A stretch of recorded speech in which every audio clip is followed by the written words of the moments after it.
Welcome back student. Today also I am going to explain chapter 10 India Wins Freedom.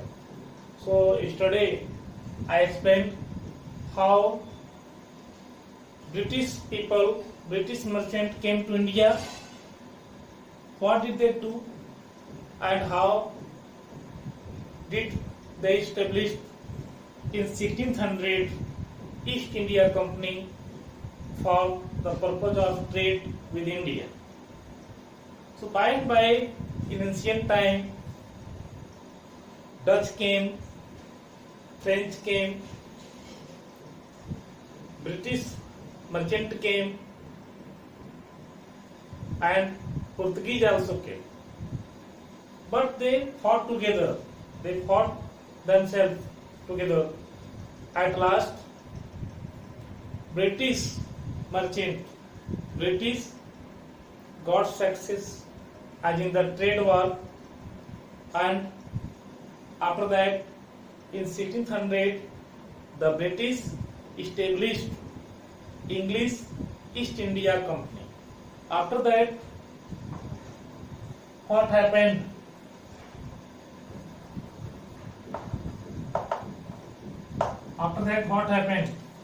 Next topic, the British gained a firm footing and came to power. How the British came to the power means what was the main reason?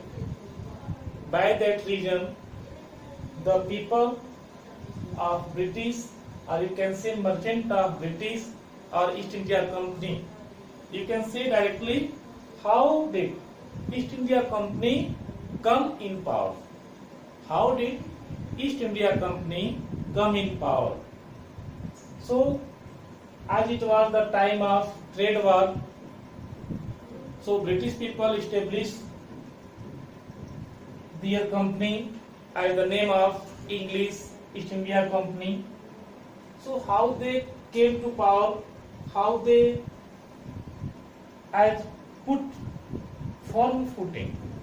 Firm footing means strongly established. How they strongly established? So what were the reasons? So one reason was that time, see, the British soon set up trade centers in many places on the east and west coast of India with the permission of Mughal Emperor Jahangir. One Mughal emperor was there, Jahangir. Jahangir helped British people, means East India Company. Jahangir allowed that British could set up trade centers in the east and west coast of India. So east and west coast of India. West coast means like that Goa side, Mumbai side, and east coast means Kolkata side. So basically East India Company was established in Kolkata, main center was in Kolkata. So in order to earn more and more profit, they wanted more and more profit from India, from Indian market. So the British began to float the rules laid down by the Indian rulers. So they started to float the rules. They started to float the rules means they started unfollow the rules. Means they were not following the rules. They unfollowed the rules. They didn't work on the rule. So they started as flout the rules laid down by the Indian rulers.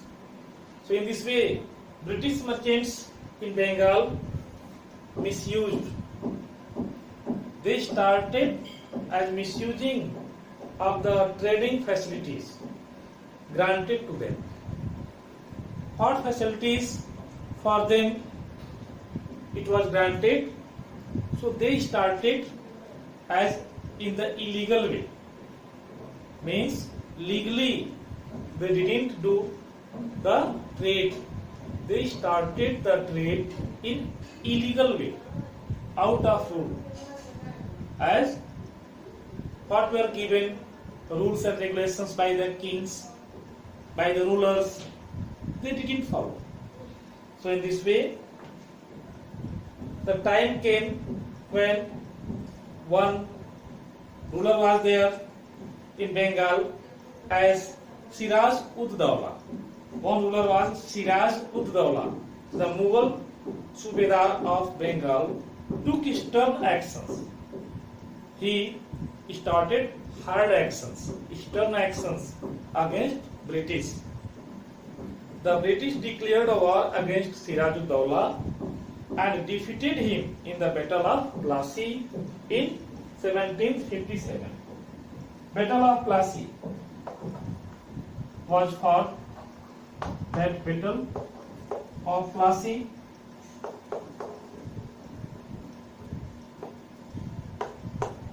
it was fought in 1757. The Battle of Plassey was fought in 1757 between Siraj ud Dawla and British. In 1764, the British defeated the Mughal Emperor Shah Alam II in the Battle of Buxar. So in 1764, the British defeated the Mughal Emperor Shah Alam II in the Battle of Buxar. Battle of Buxar. Buxar is in Kolkata. So Battle of Buxar. This is how the British merchants came to the rulers of Bengal. So in this way, the British merchants came to be rulers of Bengal.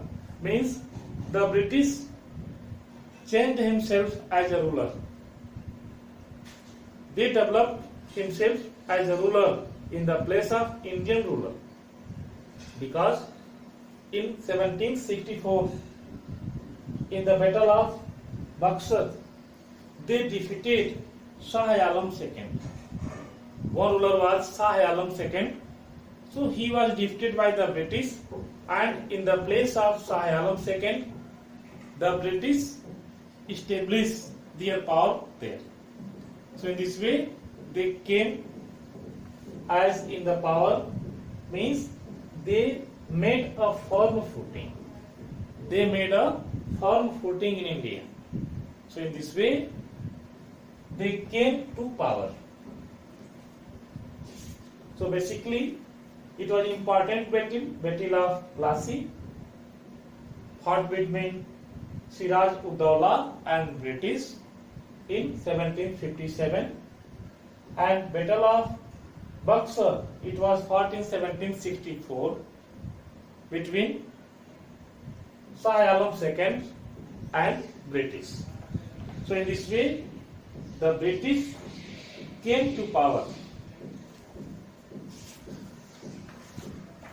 And in this way, in the next 50 to 60 years, the British increased their power in India.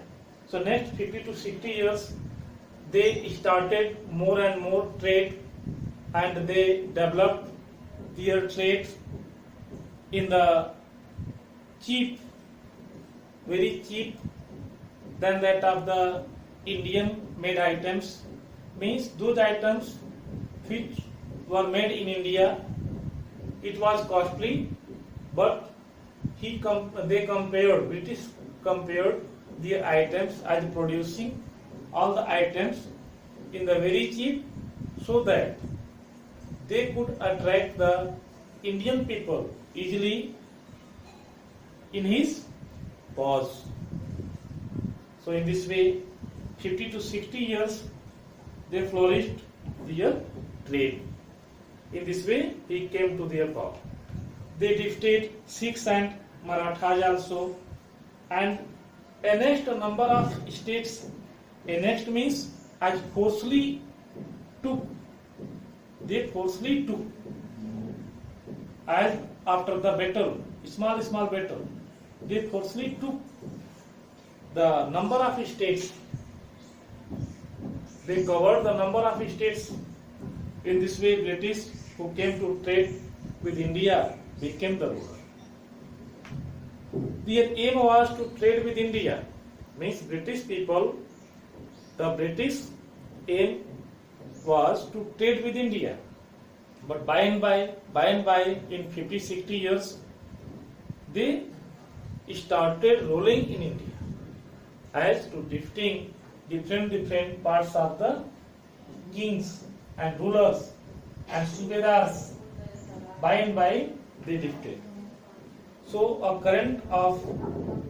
they exploited the wealth of each country and this country and sent it to their own country.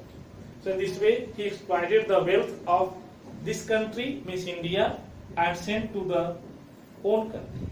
So a current of anger ran all over India. In this way, when they started ruling in India, so they took much and much wealth, many varieties of items, valuable items, precious items from India to his country, means Britain. And at this way, he became very powerful. So next, the revolt of 1857. You read the book, page number 46, 47 and 48 also. The revolt of 1857. I will explain tomorrow the revolt of 1857. Okay. Thank you.